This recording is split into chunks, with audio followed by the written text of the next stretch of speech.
Dahulu ada seorang raja yang berziarah ke makam Al-Imam Abu Yazid Al-Bustami. Setelah berziarah dia bertanya kepada orang-orang, adakah murid Al-Imam Abu Yazid yang masih hidup?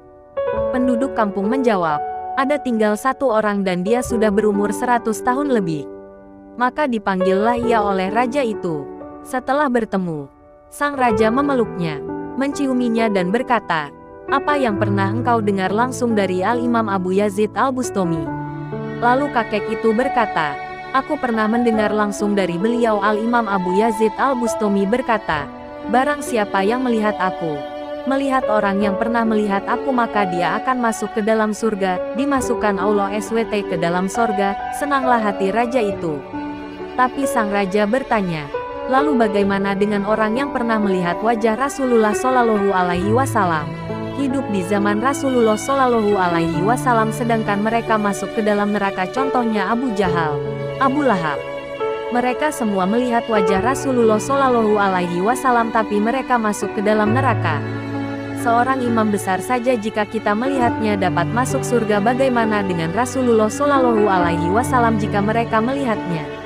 Maka kakek itu menjawab, yang dikatakan Al-Imam Abu Yazid Al-Bustami itu benar dan yang kamu katakan itu juga benar.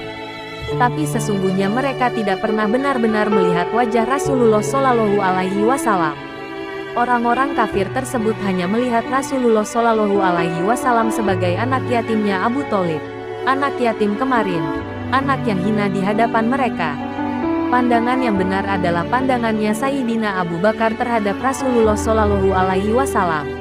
Pandangannya Sayyidina Umar terhadap Rasulullah Shallallahu Alaihi Wasallam. Pandangan Sayyidina Utsman terhadap Rasulullah Shallallahu Alaihi Wasallam. Pandangan Sayyidina Ali terhadap Rasulullah Shallallahu Alaihi Wasallam. Sebab mereka memandang dengan pandangan yang benar dan penuh cinta terhadap Rasulullah Shallallahu Alaihi Wasallam. Sampai Sayyidina Umar pernah berkata, sungguh setelah aku memandang wajah Rasulullah Shallallahu Alaihi Wasallam maka hilanglah cinta terhadap dunia dalam hatiku.